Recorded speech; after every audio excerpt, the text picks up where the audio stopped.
নমস্কাৰ বন্ধুসকল, মোৰ ওচৰত Redmi Note 8 মোবাইল এটা ৰিপেয়াৰিঙৰ কাৰণে আহিছে আৰু দেখিব পাইছে মোবাইলটোৰ অৱস্থাটো একেবাৰে বেয়া হ'ল। কাৰণ চাৰ্জ দি থকা সময়ত কাস্টমাৰে কোৱা মতে হঠাৎ ঠাসকে ভাঙি গ'ল। যি পিছফালৰ যিখন ঢাকনি আছে এখন গ্লাছৰ হয়, সেই কাৰণে ভাঙি গ'ল। আৰু যদি প্লাষ্টিকৰ হ'লে হয় তেতিয়াহ'লে নাভাঙিলে হয়।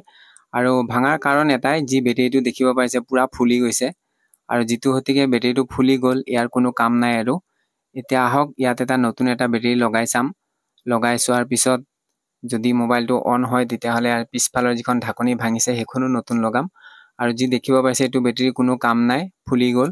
আৰু যদি নুফুলিলে হয় তেতিয়াহ'লে ৰিপেয়াৰিং হ'লে হয়। আৰু যিটো হতিকে ফুলি গ'ল, ইয়াৰ কাম শেষ।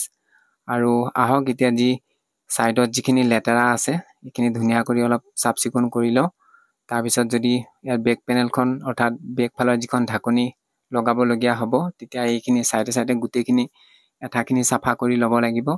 আৰু আহক এতিয়া যি বেটেৰীটো প্ৰথমতে লগাই চাওঁ।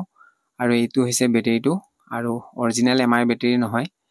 আৰু প্ৰথমতে আহক এতিয়া এইটো 4000 mAh বেটেৰী হয়, 4000 mAh এইটো বেটেৰী লগাই চাম। আৰু লগাই চোৱাৰ পিছতে গম পাম মোবাইলটো ভালে আছে না কিবা একেবাৰে বেয়াই হ'ল। তে বন্ধুসকল, প্ৰথমতে বেটেৰীটো লগোৱাৰ আগত ইয়াত যি দেখিব পাইছে এঠাটো অলপ লগাই ল'ব লাগিব। আৰু তেতিয়া বেটেৰীটো লৰচৰ নহয়। আৰু যদি এঠাখিনি লগাই লোৱা নহয় তেতিয়াহ'লে বেটেৰীটো যেতিয়া লৰচৰ হৈ থাকিব, বেটেৰীৰ যিটো পাত্তা এপাত আছে সেই পাত নষ্ট হৈ যাব পাৰে লৰচৰ হৈ থাকিলে। সেইকাৰণে এঠাটো দি ল'লে বেটেৰীটো ধুনীয়াকৈ জেগাত বহি থাকিব। আৰু তেতিয়া আমাৰ যি পাত বেটেৰী যিটো কানেক্টৰ আছে সেইটো বেয়া নহয়।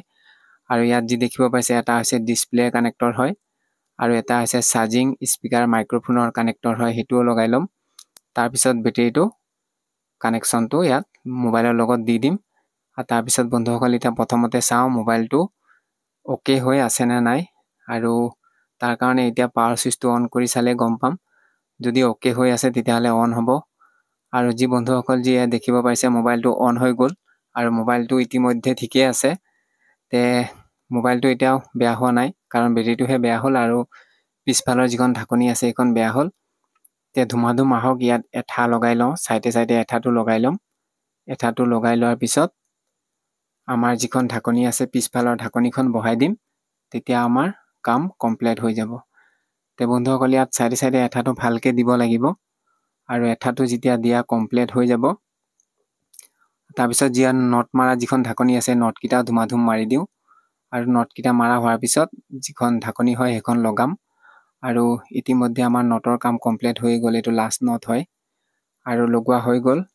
আৰু এতিয়া আহক যি চাইডে আৰু অকণ এঠা দি দিছোঁ, বেছিকৈ এঠা দি দিব লাগিব। আৰু অলপ মাজতো দিব লাগিব, তেতিয়া আমাৰ বেক ফালৰ যিখন ঢাকনি হয় সেইখন ধুনীয়াকৈ বহিব। আৰু এঠাৰ কাম কমপ্লিট হৈ গ'ল। এতিয়া আহক যি আমাৰ ফিংগাৰ প্ৰিণ্টটো যি আছিলে পুৰণা ঢাকনিখনত এয়া দেখিব পাইছে লাগি আছে। আৰু ফিংগাৰ প্ৰিণ্টটো নষ্ট হোৱা নাই, ঠিকেই আছে। তে লাহে ফিংগাৰ প্ৰিণ্টটো ইয়াৰ পৰা এৰাই ল'ব লাগিব। তে এৰাই লোৱা হৈ গ'ল। এতিয়া এইখন হৈছে যি ঢাকনিখন, পিছফালৰ ঢাকনি, এইখন নতুন ঢাকনি হয়। আৰু এতিয়া মোবাইলটো ধুনীয়াকৈ নতুন নিচিনা হৈ যাব। তাৰপাছত আহক ইয়াত যিটো ফিংগাৰ প্ৰিণ্ট আছে ইয়াত অলপ এঠা লগাই দিওঁ চাইডে। তেতিয়া আমাৰ পিছফালৰ ঢাকনিখনৰ লগত ধুনীয়াকৈ লাগি ধৰিব। তে বন্ধুসকলে ফিংগাৰ প্ৰিণ্টটো লগাই দিলোঁ। আৰু যি দেখিব পাৰিলে এতিয়া মোবাইলৰ একদম ধুনীয়া হৈ গ'ল পিছফালটো।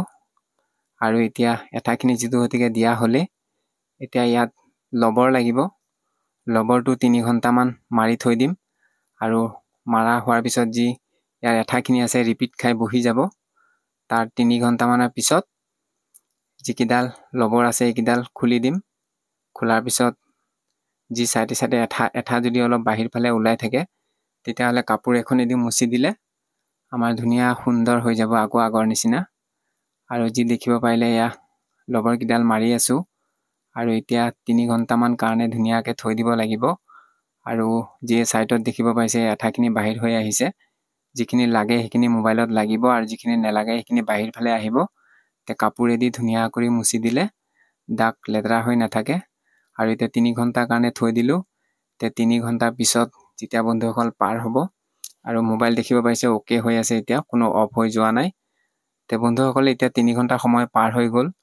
আৰু এতিয়া ধুমাধুম লবৰকেইডাল খুলি দিওঁ। খুলি দিয়াৰ পিছত দেখিব পাৰিব মোবাইলটো কিমান ধুনীয়া হৈ গ'ল।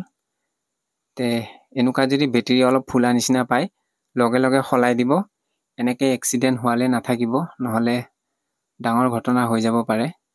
আৰু আজি দেখিব পাৰিলে একদম ধুনীয়া হৈ গ'ল, আগৰ নিচিনা চেপেটা হৈ গ'ল। আগতে দেখিব পাইছিলে কিমান ঢাকনি চাকনি ভাঙি ভুঙাই চেচ। আৰু এতিয়া প্ৰথমতে চাৰ্জাৰ লগাই চাই লওঁ। তে চাৰ্জাৰটো লগোৱাৰ পিছত ইয়াত আহি গ'ল যি দেখিব পাৰিলে ফাষ্ট চাৰ্জিং ছাপোৰ্ট হৈ আছে। তে আজিলৈ এৰিলোঁ। ভিডিঅ'টো চাই পেলাই যদি ভাল পাইছে, ফেচবুকত যদি চাই আছে ফ'ল' এটা কৰি দিব, আৰু যদি ইউটিউবত চাই আছে ছাবস্ক্ৰাইব এটা কৰি দিব। আজিলৈ এৰিলোঁ, ধন্যবাদ।